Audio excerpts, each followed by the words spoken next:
ఇచ్చిన మీకు ధన్యవాదాలు అధ్యక్ష. అధ్యక్ష, సభ్యులు చెప్పిన వివరాలన్నీ కూడా నోట్ చేసుకోండి. వెంకట్రామరెడ్డి గారు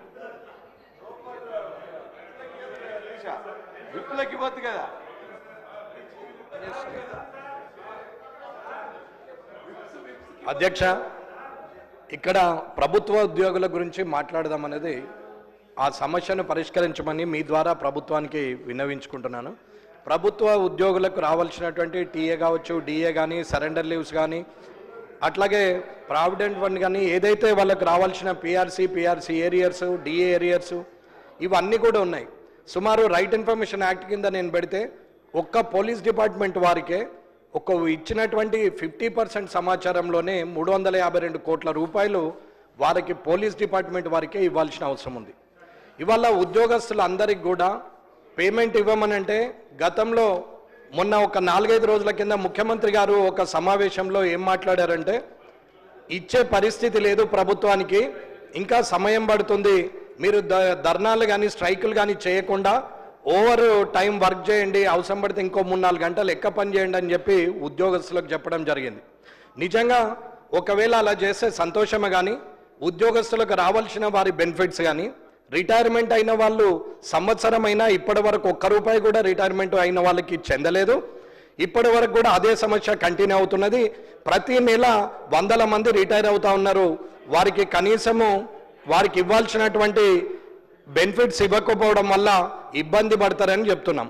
దీనివల్ల ప్రజలకు సేవ చేస్తున్నటువంటి అధికారులు రేపు తప్పుదారిన పోయే అవకాశం ఉంటుంది అనేది నేను మీకు తెలియజేస్తున్నాను. కాబట్టి ఎట్టి పరిస్థితుల్లో ప్రభుత్వము ఇవి తొందరగా క్లియర్ చేయాలి. క్లియర్ చేయనప్పుడు రాబోయే వల్ల ఉత్పన్నం ఎదురవుతుంది. దీనికి గతంలో 2 ప్రభుత్వాలు ఉద్యోగులకు అగెనిస్ట్గా పోవడం వల్ల, ఉద్యోగులకు ఇబ్బంది కావడం వల్ల 2 ప్రభుత్వాలు కూలిపోయినాయి. గత చరిత్ర చెప్తున్నది.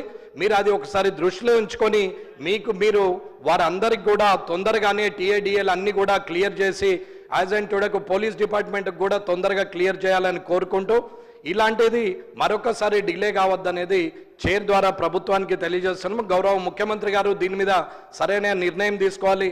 పేపర్ యాడ్స్ కానీ, మీ వివిధ కార్యక్రమాలు కానీ ఇవన్నీ చేస్తున్నటువంటి ప్రభుత్వము కొన్ని కోట్ల రూపాయలు ఖర్చు పెట్టి ప్రభుత్వం చేస్తున్నది. కానీ ఉద్యోగస్తులకు ఇవ్వకపోవడం వల్ల ఉద్యోగస్తులు ఆలోచన ఇబ్బందికరంగా మారినప్పుడు ప్రజలకు సేవ చేసే పరిస్థితి తప్పుతుంది, ప్రజలకు ఇబ్బంది మొదలవుతుంది. కాబట్టి ఖచ్చితంగా ఉద్యోగస్తులకు తొందరగా ఇవన్నీ ఇవ్వాలని ప్రభుత్వాన్ని కోరుతున్నాం. అధ్యక్ష, గౌరవ బీజేపీ సభ్యులు చెప్పిన వివరాలన్నీ కూడా నోట్ చేసుకోవడం జరిగింది. శ్రీ మొహమ్మద్ ముబిన్. शुक्रिया स्पीकर साहब।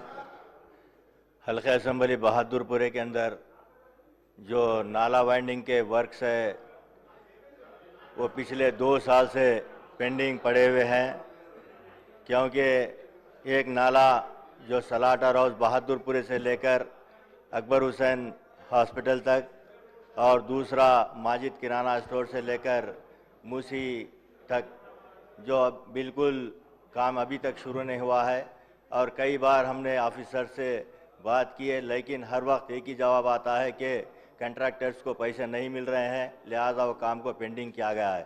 तो इसी तरीके से एक और नाला जो मोहम्मदिया कॉलोनी से लेकर तीगलकुंटे तक जो मुस्तफ़ा नगर तक काम कर छोड़ दिया गया है, वो नाले को भी कंप्लीट नहीं किया गया है। इसी तरीके से गुंटाल शाह